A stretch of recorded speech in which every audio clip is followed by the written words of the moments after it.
Welcome, Vishal. Thank you everyone, thank you so much. And I hope you all like the trailer. अरे हाँ Like बोलो. the trailer? Thank you. Actually, I just want to thank and congratulate one person. I think without him, ये movie बन नहीं सकती थी. And that's me. So you have to clap for me also because जो मेहनत मैंने की है, इन सब मेरे एक्टर्स के नखरे जो नहीं किए. But I'm really thankful to Karan, Sharman, Zareen, Begum, and Daisy. Thank you so much. Thank you so much. Because we started this movie mid of July. हमको पहले डेट पहले मिल गई थी रिलीज़ की. शूटिंग की डेट्स नहीं थी पर रिलीज़ की डेट पहले आ गई थी. सो बस पूरी दुनिया घूम के आ गए. कहाँ करना. मेरे एक्टर्स को बहुत सारे सपने दिखाए मैंने कि पहले मैं साउथ अफ्रीका करूँगा, यहाँ करूँगा. बट जहाँ पे भी किया बहुत ही अच्छा हुआ है. And I am really thankful to 3 people genuinely. I know it's not a award function, मैं उस तरह बात कर रहा हूँ. But mister Bhushan Kumar, mister Ajay Kapoor and mister Hanif भाई, because of them their support ये मूवी बन नहीं सकती थी. And thank you so much sir, thank you so much. Vishal, एक चीज मुझे बताओ, आप इतनी कमाल की स्टार कास्ट है. हेट स्टोरी 3 कहीं भी मतलब ऐसा मन मचला कि इसको लव स्टोरी बना देता हूं मैं, मतलब इंस्टेड ऑफ हेट स्टोरी? नहीं, अगर आपने देखा हो तो लिखा हुआ है ओपन लव, तो खुला लव है भाई. समझ गए ना, खुला लव है, सब कुछ खुला है. राइट. हमको पता लग गया एफबी पे ओपन रिलेशनशिप क्या होती है, अभी यहाँ पे open love, hate story 3. And now it's time to invite the star cast on this stage with your kind permission, director साहब. Yeah, सबसे पहले we start with this amazing actor who is one of the finest actors in the industry, the ever so dapper looking, the one and only Sharman Joshi. Welcome Sharman. Sharman के बाद यहाँ उनको बुला लेता हूं, मतलब इनके आगे बड़े बड़े एक्टर शर्मा जाते हैं एक्टिंग के आगे. अब वो जिनको देख के हम शर्मा जाते हैं और कैरेक्टर थोड़ा ढीला टाइप हो जाता है. ज़रीन खान के लिए जोरदार तालियां हो जाए. एंड अब वो जिनके सामने महिलाएं, तो महिलाएं, लड़कों का भी कैरेक्टर ढीला हो जाता है, मतलब जब वो अपनी बॉडी दिखाते हैं, लुक्स दिखाते हैं. Ladies and gentleman, Karan Singh Grover. And last but not the least, वो जब आती हैं तो भीनी भीनी खुशबू फैल जाती है. क्या शायराना वैराना हो गया, मतलब आज कमाल की स्टार कास्ट है भाई. Give it up for Daisy Shah ladies and gentleman. जोरदार तालियां, कम तालियां रुकनी नहीं चाहिए. Sharman, this one's for you. हाँ, हिट है ना पहले से? अच्छा, अक्टूबर हिट. अभी देखो कैसे कैसी हिट होगी, हिट स्ट्रोक होएगा तुमको. हैं शर्मन, मुझे प्लीज बताओ आप, you know in the past the kind of movies you have done वो थोड़ी अलग थी, और यहाँ पे ये क्या है, इमेज ब्रेक कर रहे हैं, कुछ इस टाइप से? Hi, first of all, good afternoon everyone. Thank you for being here. Hope you all have liked the trailer that we had here to present for you all. Only the unit is cheering. इन लोग को भी बोलने दो यार. बेटा तुम लोग तो गए. But yeah, it's a film that all of us are very excited about, and really looking forward to the response to the film that you all will give us on the 4th of December. To answer your question, I've been doing the kind of work that excites me, whichever genre it belongs to. I'm not here to break the perceptions in the minds of the people, because with all due respect to the people, I'm here to do the kind of work that pleases me and makes me happy. And in the bargain, if it goes into breaking perceptions and the images that have been set for me by the audiences, I think that's just a plus. But I'm just doing the kind of work like I like to do. Superb, superb. Zareen, this one's for you. मुझे please बताइए, इससे पहले हमने hit story देखा है और उसमें एक अबला नारी होती है जो पड़ जाती है बाद में सब पे भारी, तो ऐसी कुछ कैरेक्टर होने वाला है इस बार आप? वेल वो तो मैं नहीं बता सकती ना, वो देखने के लिए आपको थिएटर्स आने पड़ेंगे 4 दिसंबर को. अच्छा है, तो थोड़ा सा अपने चरित्र के बारे में कुछ तो बता दो. As in the movie, the अब मैं character. क्या बताऊं, आई थिंक जो थोड़ा बहुत था वो आप लोग ने देख लिया, और जो पूरा है वो आप थिएटर्स में आके 4 दिसंबर को देखेंगे. बस ये कहना चाहूँगी कि अब तक जो मैंने प्ले किया है ये उससे कम्प्लीटली डिफरेंट है. And yeah I experimented and I hope you all like it. Thank you. Thank you, thank you. Karan, इससे पहले हमने देखा है एक्ट्रेसेस के ऊपर कई बार इल्जाम लगते थे, भाई इतना एक्सपोज किया, ये किया, वो किया, बट शर्ट नहीं निकलेगी आपकी तो फील ही नहीं आती। मतलब लड़के दीवाने हुए पड़े हैं, क्या बोलेंगे उन सबको, स्पेशली द गाइज? नहीं सबकी शर्ट्स निकल रही है इस फिल्म में, ऐसा नहीं है कि सिर्फ मिल गया आप लोगों को। वन मोर टाइम, एक बार वापस से करण प्लीज। सब तो हाँ, तो ऐसा कोई नहीं है, हमने एक्चुअली विशाल की भी शर्ट उतार दी थी ड्यूरिंग द शूट, तो सबकी शर्ट्स निकल रही हैं इस फिल्म में, वो बगैर आपको फोर्थ को जाके देखना पड़ेगा। बताना ही नहीं है कुछ, एकदम ऐसे सीक्रेट रखा हुआ है। प्लीज डेजी मुझे बताइए, इससे पहले we seen you in this happy go lucky bubbly kind of अवतार में, यहाँ पे थोड़ा वापस से बोल्ड हो गया, खतरनाक, क्या होगा? हाँ वही है, तो बेसिकली मूवी करने का यही मतलब था कि एक एक्टर को वर्सटाइल होना चाहिए। तो जय हो के अंदर जो था, as you said, it was a very girl next door thing, very simple girl, happy go lucky.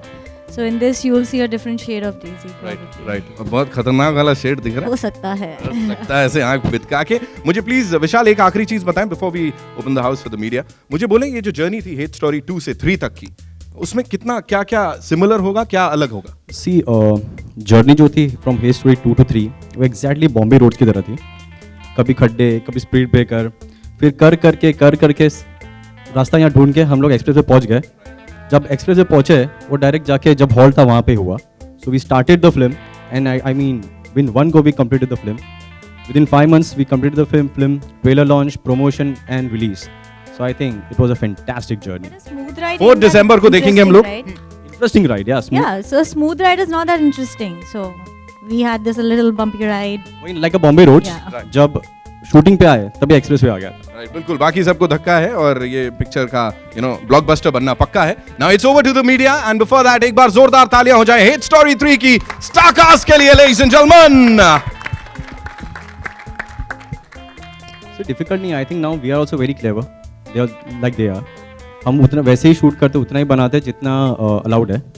And of course we try our best के पुश करें, फ्रॉम थोड़ा एनवेलप ज़्यादा पुश करें। So they are doing their job, we are doing our job, के हम भी थोड़ा सुधरे नहीं, तो वो लोग सुधरने ट्राई कर रहे हैं, but we try not to. But in total कितने कट्स हैं? इन टोटल कितने कट्स हुए? सी अभी right now in the post production is too early to say, but जैसे होगा पता चल जाएगा। Vishal sir, to your left, yeah. Congratulations to the team for the Thank trailer. मेरा सवाल आपसे है कि Hate Story 2 जब आई थी तो many of the fans were disappointed. थोड़ा उन्हें शायद मूवी इतनी अच्छी नहीं लगी. So what's your message for them? I think ये टाइम वो लोग खुद मेरे घर पे आके बुके देके जाएंगे कि जो वहाँ पे नहीं था ये यहाँ पे सब है। And talking about movie, जो सेंसर से आप इस बार का कैसा सपोर्ट या अप्रिसिएशन चाहते, मतलब क्या चाहते हैं इस बार, जिस तरीके से अभी सेंसर इतना स्ट्रिक्ट हो चुका है, so what's your take on that? See actually they are doing their work, so उनके लिए उनके अगेंस्ट भी कुछ नहीं है ना, उनको हमारे अगेंस्ट है। The only thing we are doing our work and they are doing their work. So the only thing कभी कुछ होता है तो we have to explain them, and I think they are quite sensible to understand now.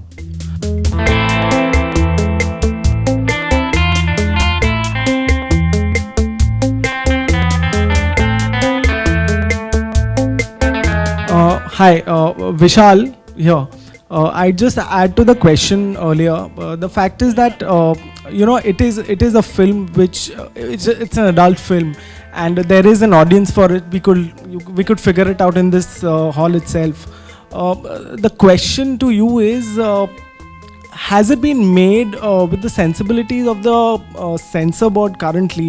Because it's a very scissor hungry censor board today, or you have really gone out and done it for the audience the way they like it? See I think अभी से ये नहीं about censor board, but I know one thing, what we make films is commercial films. अगर हम लोग exactly वो सोच के चले तो आई थिंक फिल्म्स भी नहीं बनेगी, आई थिंक इंटरवल तक ही खत्म हो जाएगी। But I think today what we make for commercial people, and the only thing we need to do for the people we make, we have to fight for them, and that's what we are doing it. Sometimes कभी कुछ कटवट मिल गए तो we fight for them. The only reason is like it's a commercial film and we have to जो किया है वही दिखाना है। Story 2, Hate Story 2, and this is the third one. What is the common thread, the common theme in all the 3 films? सी 1, 2, 3 का तो revenge है, 2, 3 का तो मैं हूँ, और 3 का I think all the 3 story films are like the revenge story. That's the revenge, yeah. Zareen, yeah, you're in the center. Hi. Actually, we just want to know what was your reaction when Vishal came to you for the film, because the role is quite bold for you. And did you ever thought that doing such kind of role? Well, I was very skeptical in the beginning, but when I met Vishal and when he narrated me the film, and I think over a period of time he became a really good friend, and I think he has great convincing powers. and, and all of us have become great friends, so I don't think it was really difficult. Yeah, but in the beginning I was a little skeptical, but then in the end it was all right. Daisy, talking to you, after Jai Ho, you have chosen this film. So what made you do that? And did you go to Salman and spoke to him regarding that? Yeah, you have got this role. So what was his reaction? We just want to know. I had taken a back seat for not doing this movie, but actually Salman was the one who really pushed me. He was the one who convinced me with Vishal that you should do this, because the role is completely different from Jai Ho. And as I said, that an actor should be open to do all kind of roles. So I really want to push. This is something that I've pushed myself further. So this is not a very safe zone, but again, I wanted to try it, I wanted to do it, so I did it.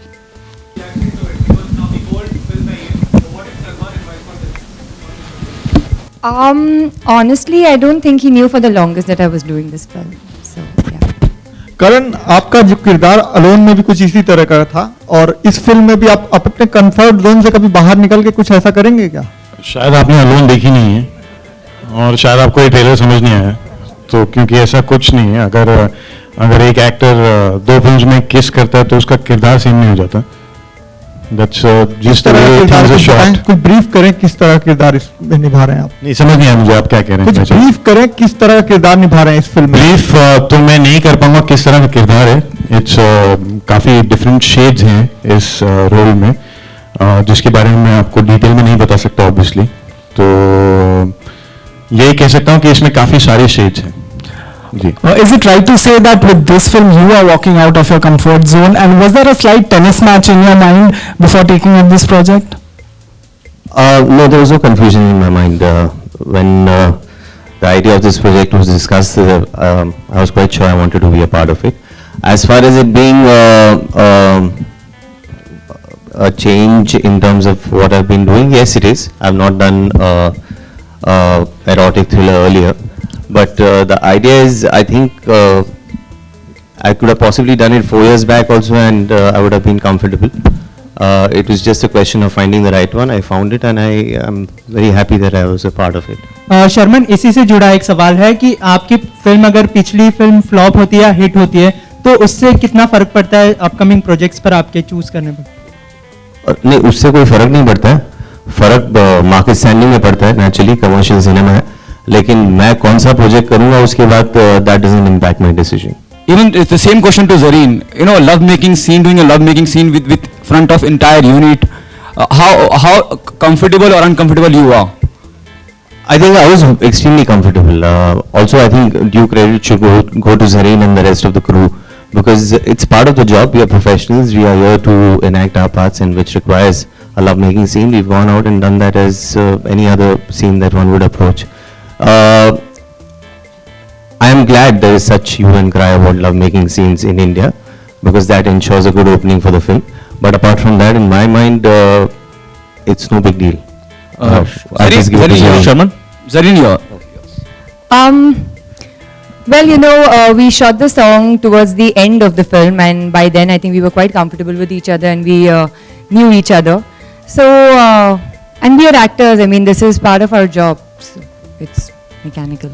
Sharman? Hi. Sharman, there was some confusion regarding who would be playing your character. Initially it was you, then Gurmeet stepped in, then Gurmeet went out, then you came in. What was it all about?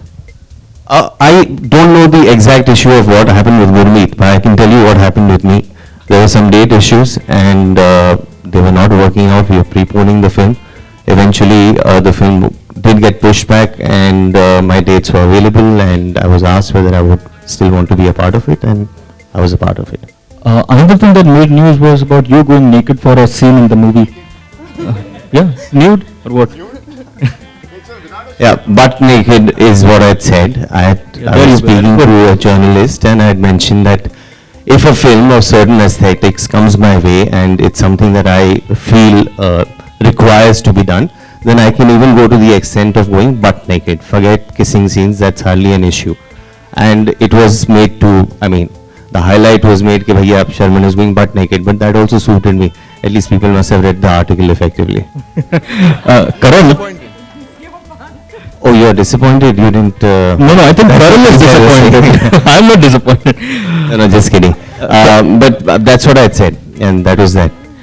Karan, you Yes, my friend. How may I help you? You sizzled with Bipasha in Alone. Your fans are eagerly waiting for another outing with Bipasha again on screen. Given the fact that you guys are good friends off screen, so can we when do we see you guys again in the movie? How is this related to H Story 3? Please tell me. This is related to you. Just no. This whole thing is about H Story 3, not about me. I'll give you another question, Chal. No, that is the question. This is deleted. Next. करण, आपने अपना film career अभी शुरू किया है और हमने जो promo देखा है उससे लग रहा है कि आपका किरदार नेगेटिव है, तो किसी की तरह का एप्रीहेंशन था जब आपने हाँ कहा इस रोल के लिए, और फैंस के मन में आपके लिए खास इमेज है हीरो वाली, तो नेगेटिव किरदार निभा रहे हैं आप शायद इसमें। जी, एज एन एक्टर जितने डिफरेंट तरीके के किरदार हम निभा पाए वो हमारे लिए चैलेंज होता है, और वो ही अच्छी बात होती है। अगर एक ऑडियंस का परसेप्शन है हमारे बारे में, एक्टर्स के बारे में, और उन्हें वैसे ही रोल्स करने चाहिए और वो वैसे ही रोल्स करते रहे, तो एज एन एक्टर ग्रोथ का कोई अपॉर्चुनिटी नहीं मिलती है। तो when this role was offered to me I was very kicked about it, क्योंकि इसमें मैं कुछ अलग कर रहा हूँ जो मैंने पहले नहीं किया, एंड आई थिंक जब लोग देखेंगे तो I hope they also like it. Bipasha का किस तरह का रिएक्शन था इस कैरेक्टर को देखकर? वो आपको विपाशा से पूछना पड़ेगा, वो जब जब आप उनसे मिलेंगे तो आप पूछिएगा। अभी हम लोग H Story 3 की बात करते हैं और उनका रिएक्शन आप उनसे पूछिएगा। ओके, शुक्रिया। You know, we've never seen Salman work with you guys ever again. I mean, I think he has only worked with Katrina, the girls, among the girls that he has launched. So why is it that he has not been repeating you guys in his I think yeah, we're going to use his thing. Please ask Salman about that. No, I thought you would come up with something new. Worked with Sonakshi. Yeah, really inspired by him. At least I am. So I'm going to be using his line. Daisy, I think you will come up with something original. Your question is that why he doesn't repeat his heroines, right? Except for Katrina, I don't think he has. He's worked with Sonakshi. He's worked with Asin. There's your answer. So when will Daisy and Zareen happen? Soon, very soon. Daisy, मेरे सवाल आपसे हैं। आपने इस film के लिए सलमान से बात की और उन्होंने सजेस्ट किया कि आप ये फिल्म करें। कंगना ने भी सलमान से बात की थी और उन्होंने सजेस्ट किया था कि वो कट्टी बट्टी करे, लेकिन जब वो फिल्म फ्लॉप हो गई है तो उनकी टीम सलमान को ब्लेम कर रही है। तो अगर खुदा ना खास्ता ये फिल्म नहीं चल पाई तो क्या आप सलमान को इसके लिए ब्लेम हम बड़े पॉजिटिव है हमारी फिल्म को लेके, हमारी फिल्म चलेगी। Current towards the left. You have romanced both the beauties in the movie. तो अगर I'm sorry. You have romanced both the beauties in the movie. So अगर मैं आपको बोलूं कि आप इन दोनों को स्कोर करें out of 10, तो कैसे स्कोर करेंगे? मैं तो ये तो क्वेश्चन आप बहुत डेंजरस क्वेश्चन पूछ रहे हैं। मैं कुछ को स्कोर नहीं करने वाला हूँ, but I can just say that I am extremely lucky. फिर भी अगर स्कोर करना हो तो out of 10.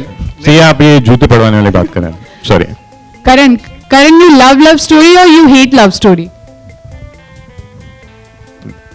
Which one is a love story, man?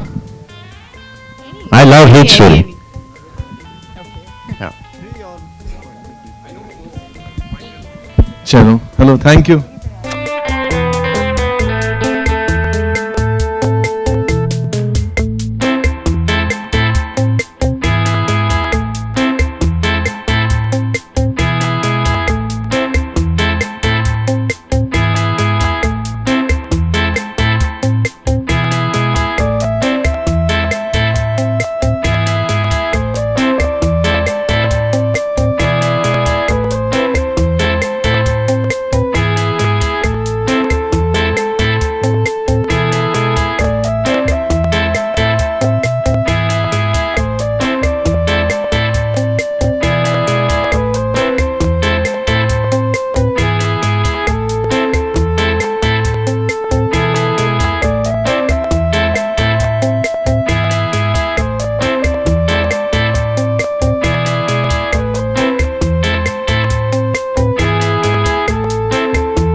आपके जो भी गाने आते हैं, जो भी आप गाते हैं, वो इतने सारे इसको व्यूज़ मिलते हैं और सारे म्यूजिक चैनल पे नंबर 1 पे चलते हैं। जी। क्या सीक्रेट है इसके पीछे? सीक्रेट तो कुछ नहीं है एक्चुअली, सब हार्डवर्क है एंड हम ट्राई कर रहे कि हम जो भी काम करें वो अच्छा करें, कम करें लेकिन क्वालिटी वर्क करें एंड यही मेन एम है मेरा। एंड ये एक है कि जो भी गाना बाहर आए वो हमारा बेस्ट होना चाहिए। सो इस माइंडसेट के साथ मैं चल रहा हूँ एंड आई होप कि इसी तरह से जो लोग प्यार दे रहे हर गाने को, I hope the same love continue. जी, जैसा आपने कहा कि जो भी गाना है सब बढ़िया हो, बेस्ट हो। हाल ही में जो आपका ये नया गाना आया है तुम्हें अपना बनाने जी, ये आइडिया किसका था अपना बनाने की, और ये इतना अचानक से इतना हिट हो गया ये गाना, सोचा था आपने, और कैसे ही आइडिया आपके दिमाग में? एक्चुअली मुझे बिल्कुल भी आइडिया नहीं था इस गाने के बारे में, क्योंकि ये जब गाना रिलीज़ हुआ था मैं पैदा भी नहीं हुआ था उस टाइम पे एंड मैं सिर्फ 20 साल का हूँ एंड 91 में रिलीज़ हुआ था ये एंड आई वाज बोर्न 95। तो मैंने ये गाना स्टूडियो में ही सुना था, जो अमल ने मुझे सुनाया था उसका वर्जन, तो मैंने उसके पहले सुना ही नहीं था मैंने ये गाना एंड मैंने इसे ट्रीट किया कि कोई नया गाना अगर कोई बनाएगा तो उसी तरह से मैंने ट्रीट किया कि this is the song and I have to sing it. मेरे पास कुछ मैंने रिवीजन नहीं की कि पुराना गाना सुना फिर ये गाना रिकॉर्ड किया, ऐसा कुछ नहीं किया मैंने। तो अमल ने जिस तरीके से मुझे कॉम्पोजिशन सुनाया उसी तरीके से I adapted it and I sang it in the studio. सिर्फ 2-3 दिन पहले मैंने सुना इसके ओरिजिनल वर्जन को एंड पता लगा कि वो गाना किस तरह का था एंड जो हम लोगों ने रिक्रिएट किया है वो बहुत ही अलग स्पेस का है एंड लिरिक्स भी ऑलमोस्ट 80% अलग है।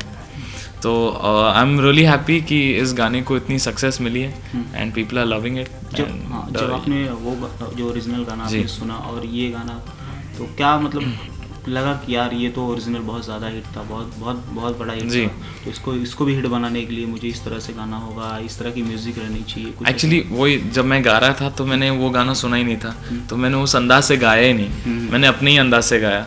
तो कोई एक्सपेक्टेशंस तो होंगी ऑलवेज बिकॉज लोगों ने तो वो गाना सुना है, but for me I sang it as a new song, completely अलग गाना गाया एंड मैंने अपने स्टाइल से गाया। तो मुझे खुशी है कि जो मेरा स्टाइल है इस गाने के लिए वो लोगों ने एक्सेप्ट किया है, वो चल रहा है। तो आई थिंक बहुत ही अमेजिंग फीलिंग है इस गाने को लेकर। जी, किस तरह का रिस्पांस मिल रहा है खासकर फैमिली से, क्योंकि इतनी बड़ी फैमिली है आपकी जो सारे म्यूजिक इंडस्ट्री से बिलोंग भी करते हैं आप, तो किस तरह का रिस्पांस आ रहा था? एक्चुअली ये 2-3 दिन पहले ही जब ये गाना रिलीज़ हुआ था तो पापा हर टाइम मुझे पूछे थे मेरे को सुना ना प्रॉपर्ली, एक बार पूरा गाना सुनना है मेरे को, क्योंकि उन्होंने तो obviously he is heard that song when it was released and उनके लिए एक अलग ही फीलिंग है जब वो उस रिक्रिएटेड वर्जन को मेरे आवाज़ में सुन रहे हैं। वो बाहर आके रिलीज़ हो चुका है and already it's 1 million views हो गए उसको यूट्यूब पे और इतना हिट हो चुका है। तो उन्हें कोई और ही फीलिंग महसूस हो रही थी कि मेरे बेटी की आवाज़ है इस गाने पे, तो वो देख के मुझे बहुत खुशी हुई एंड सोशल मीडिया पे सब जगह पे सब लोग मुझे बहुत ही प्यार दे रहे हैं एंड सपोर्ट दे रहे हैं। तो I am thankful to god and my parents and Amal for giving me this song. जी, अनु जी से किस तरह का मतलब कुछ बातचीत हुई आपके गाने के बाद? नहीं, बातचीत नहीं हुई। जी, कैसा रहा एक्सपीरियंस भाई के साथ काम करके? हम लोग ने इससे पहले 2 प्रोजेक्ट्स पे काम किए थे, वो था नैना फ्रॉम खूबसूरत और जय हो सलमान भाई की। तो दोनों जो प्रोजेक्ट्स पे हमने काम किए बहुत ही अच्छा एक्सपीरियंस था एंड ऑलवेज एक स्पेशल गाना बाहर आया है। तो जय हो से तुमको तो आना ही था, love you till the end जो गाना आया था वो स्पेशल था।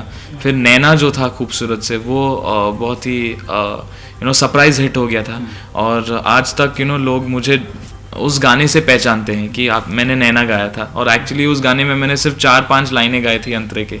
तो मुझे बहुत खुशी है कि मुझे आफ्टर नैना तुम्हें अपना बनाने का I got a chance to sing this song for Amal और ऐसे ही चलते रहे हमारी कोलैबोरेशन हर एक स्पेशल गाने पे।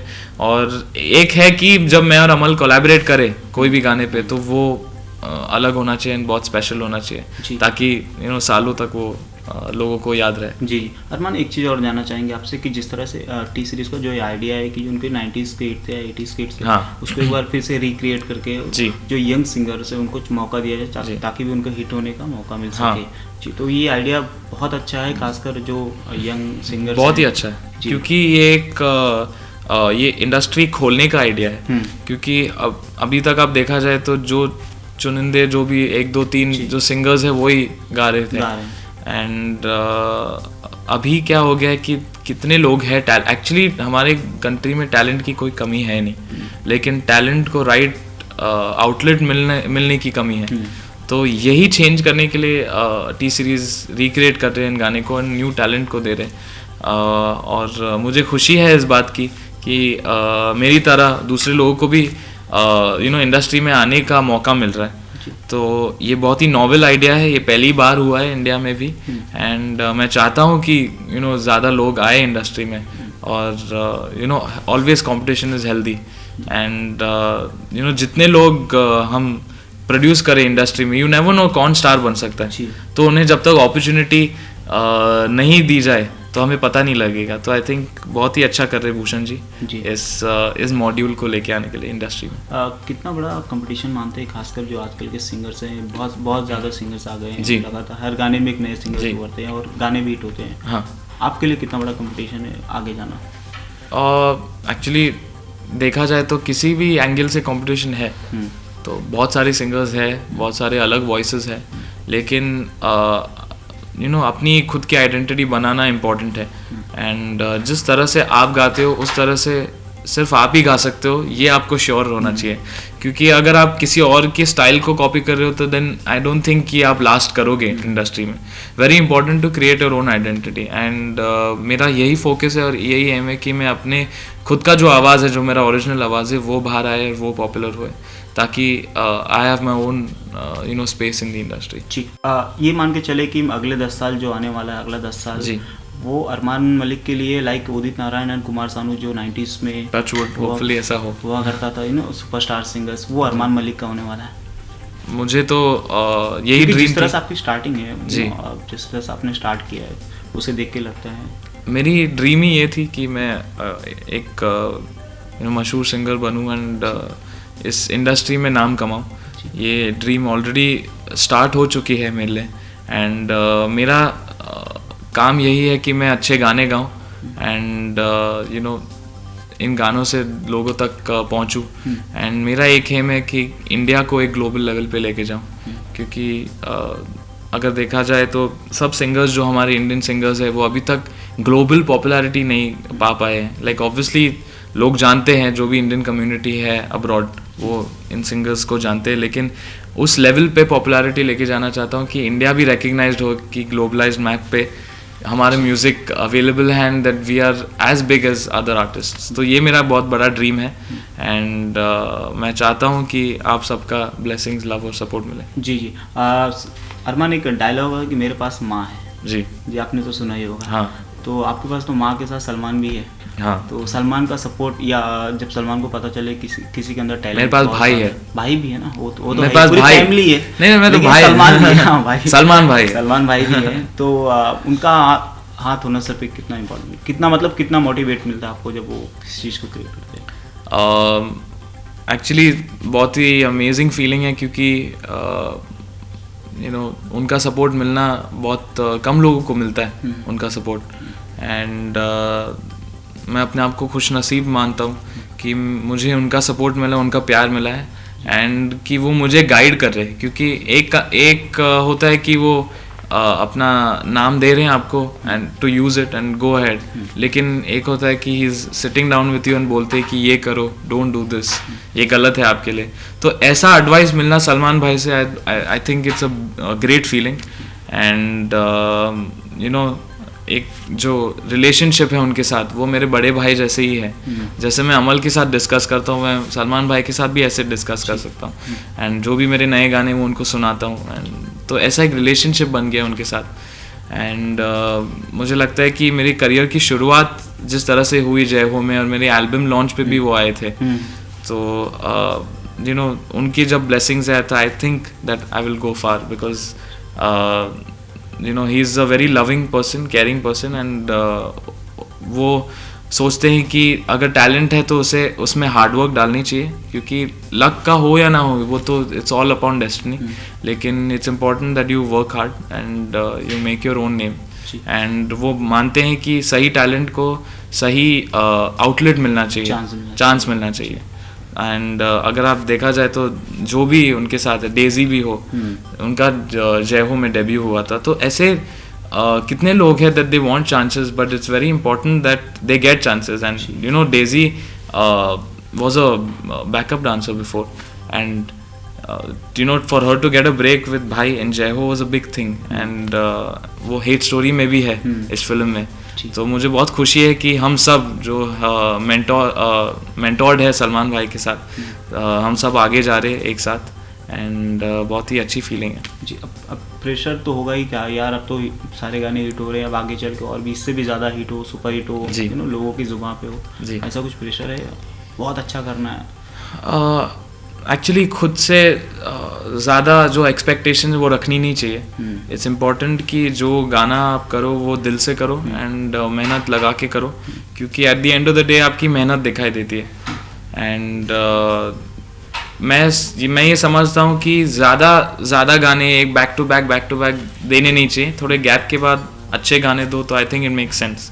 एंड होपफुली ऐसा ही चलते रहे for me, and I keep giving good songs and आप सबको अच्छे लगे जी। आने वाले फ्यूचर में कौन कौन से गाने सुन सकते हैं? कोई नया एल्बम या कुछ?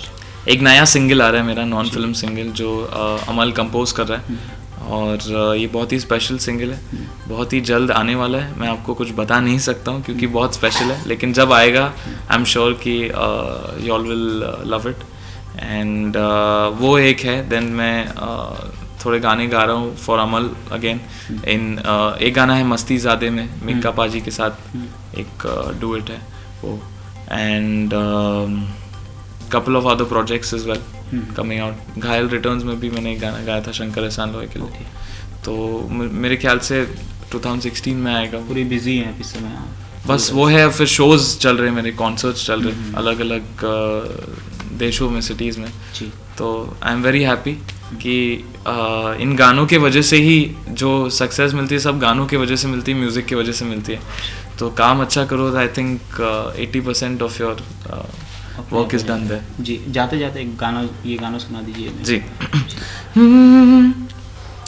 तुम्हें अपना बनाने का जुनून सर पे है, कब से है, मुझे आदत बना लो एक बुरी, कहना ये तुमसे है।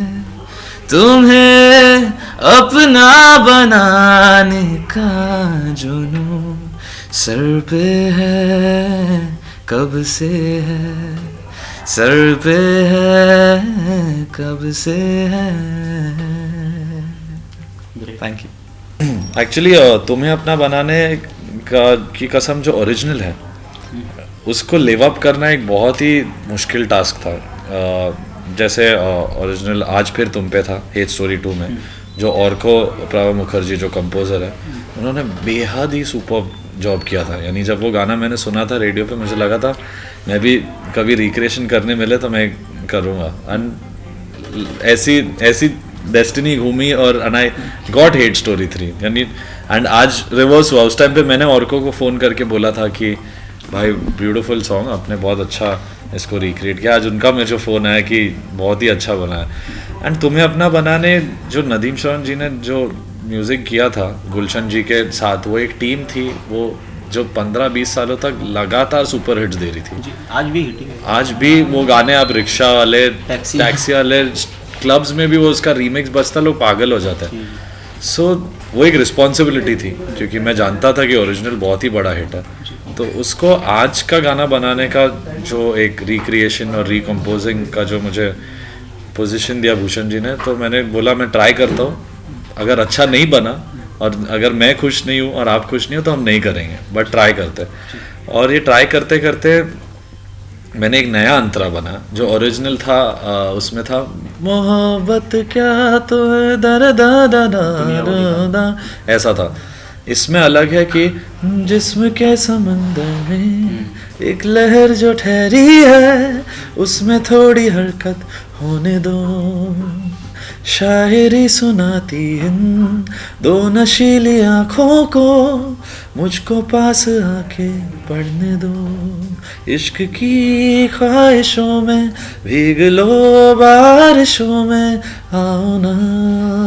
तो ये नया अप्रोच था। और जो हेट स्टोरी का जो फ्रेंचाइज, जो ब्रांड है, जो थ्रिल है, जो पैशनेट वीडियो बनाना है, तो उसको मैच करने के लिए एक नया अंदाज, नए लिरिक्स थे।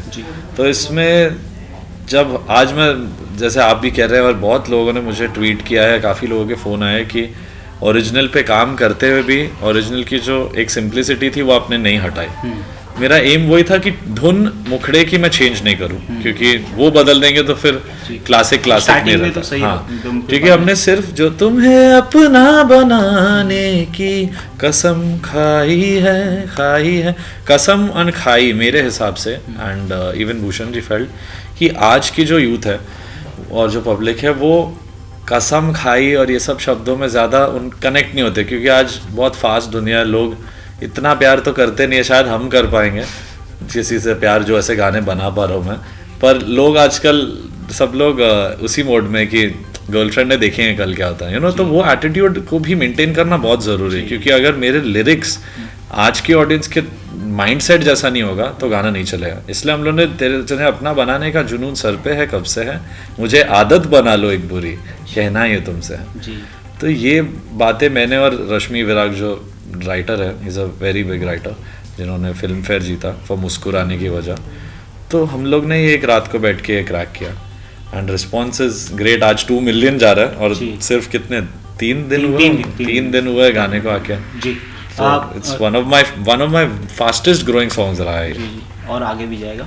अमल, एक चीज़ और भी जाना, जैसा आपने कहा कि भूषण जी और बहुत बड़ा गाना था, बहुत बड़ा सॉन्ग है ये एक बहुत बड़ा चैलेंज था आपके लिए, क्योंकि उससे उसके ऊपर चढ़ना, एक्सपेक्टेशन है भूषण कुमार, सॉन्ग्स, नदीम श्रवण का गाना, बहुत ज़्यादा बहुत चीज़ें थी।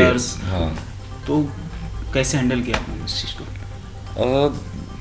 ये सिर्फ मेरे लिए नहीं, अरमान के लिए भी एक चैलेंज है, क्योंकि नीति मोहन जो सिंगर है वो एक सुपर एस्टैब्लिश्ड बहुत ही टैलेंटेड सिंगर है and she is playing the female voice. उस गाने में ओरिजिनल में फीमेल पार्ट नहीं था गाने में, मेनली कुमार शानू जी का गाना था। सेकंड अंतरे में या कहीं आता है, मुखड़ा पूरा कुमार सर का गाना था। जो पूरे लाइंस थे मुखड़े की।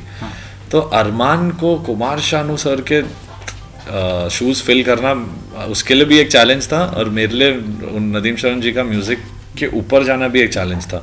तो हम दोनों पे ये प्रेशर तो था, बट बेसिकली अगर सिंपली बैठ के एक शाम को प्यार से गाना बनाया जाए तो हर प्रेशर निकल जाता है। अच्छे से गाना बनाएंगे, अंतरे अच्छे बनेंगे, लिरिक्स बहुत ज़रूरी है मैं मानता हूँ, क्योंकि मेरे आप जितने गाने देखोगे मैं लिरिक्स पे बहुत ज़्यादा वो हार्ड वर्क और रीवर्क करता हूँ, क्योंकि मैं अपने प्रोड्यूसर को भी सुनाने से पहले मैं लिरिक्स राइटर की ज़िंदगी बहुत ख़राब कर देता हूँ, बहुत मेहनत कराता हूँ, ये नहीं, क्योंकि मुझे शायद एक एज का जो कनेक्ट है, मेरे सब सीनियर्स हैं इंडस्ट्री में जितने भी कंपोजर्स हैं, मैं 24 का हूँ, अरमान 20 ईयर्स का।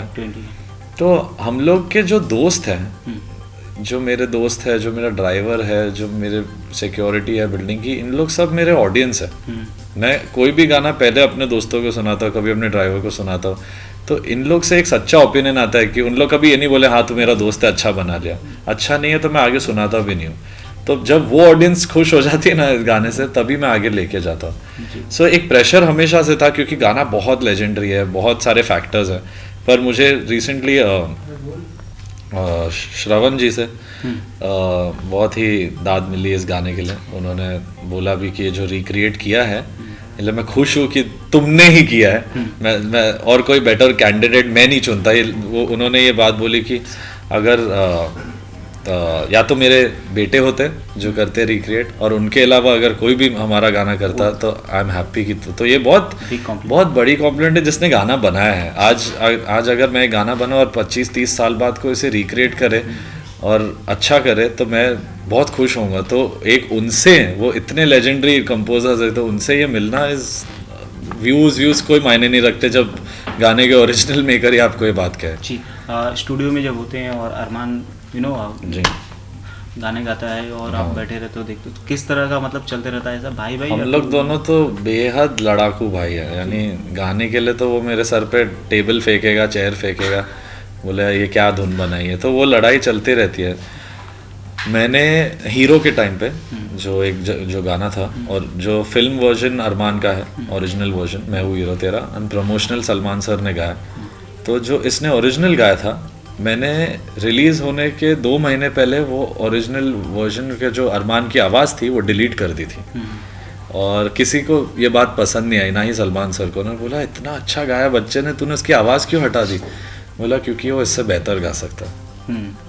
मैं जानता हूँ जी, मेरा भाई है, मैं जानता हूँ मैं उससे क्या निकलवा सकता हूँ।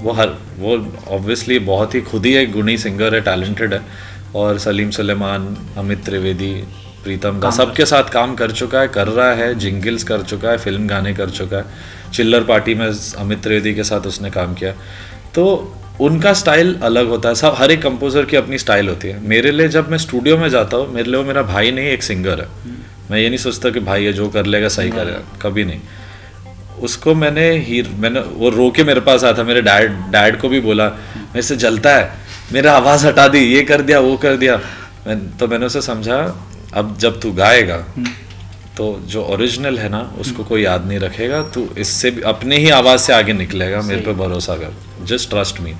तो वो एक रिस्पेक्ट की भी बात है कि हम लोग में 5 साल का एज डिफरेंस भी है, तो वो मानता है कि बड़ा भाई है, शायद सही कह रहा होगा। पहले छोटा है ना, तो छोटा हमेशा लगता है कि मेरी चीज़ छीन रहा है, तो उसको बुरा लगा था। बट आप अगर आज देखो मैं हूँ हीरो तेरा, उसने जो गाया एंड तुम्हें अपना बनाया जो गाया, वो उसकी टैलेंट भी है। बट कहीं ना कहीं मेरा एक इनपुट जब आता है कि ऐसे नहीं ऐसे गाना, तो वो एक सिंगर के लिए बहुत ही ज़रूरी है। कहीं ना कहीं आपका भी जुनून जो है वो उसकी ज़रूरी है, क्योंकि क्या है मैं जो गाने जो भी बनाता हूँ, मैं कभी ये सोच के नहीं बनाता कि मैं अरमान के लिए आज गाना बनाऊँगा, या अरिजीत के लिए बनाऊँगा, या आतिफ असलम, या सोनू जी। ये सब लोग अपने अपने जोन में सुपर्ब सिंगर्स हैं, पर जब गाना बनता है वो धुन के बाद सिंगर चुना जाता है, कौन इस धुन को निभा सकता है, तो वो बहुत ज़रूरी है। अगर आप इस जोन में चले जाओ कि नहीं मैं अपने भाई के स्टाइल का गाना बनाऊंगा जो उसे सूट होएगा, तो ना वो सीखेगा कुछ नया, ना मैं कुछ ऑडियंस को नया दे रहा हूँ। तो कोशिश यही है कि हम अलग अलग काम करें, एंड लड़ाई या डिफरेंसेस तो होती रहती है। मैं कभी कोई ट्यून बनाता हूँ, मैं उससे सुनाता हूँ, तो वो बोलता है नहीं थोड़ा ऐसे कर दे। तो घर पे ही एक म्यूजिकल फैमिली है, घर में गाना रिजेक्ट हो जाता अगर अच्छा नहीं, क्योंकि डैड है, भाई है, एक एक पड़ाव से बढ़ के फिर जाता है studio. As a music composer किसे एडमायर करते हैं आप, किसके फॉलोअर्स हैं? मैं जो वेस्टर्न म्यूजिक जो है, जो हॉलीवुड बैकग्राउंड स्कोर्स और सब करते हैं, हैंस जिमर करके एक है, बहुत बड़े कंपोजर है, डार्क नाइट, बैटमैन का उन्होंने किया। बट बॉलीवुड में आई लव प्रीतम सर, मैंने उनसे काफ़ी सीखा, उन्हें असिस्ट किया, एंड रहमान सर। ये 2 कंपोजर्स हैं जिनको मैं बहुत ही एडमायर करता हूँ और उनसे काफ़ी कुछ सीखने मिलता है, स्पेशली प्रीतम दा से, क्योंकि मैंने जितनी भी मेरी म्यूज़िक असिस्टिंग का पीरियड था, जब मैं असिस्टेंट था, मैंने उनके साथ बहुत कुछ सीखा है, तो मैं उनका फ़ैन हूँ कम्प्लीटली।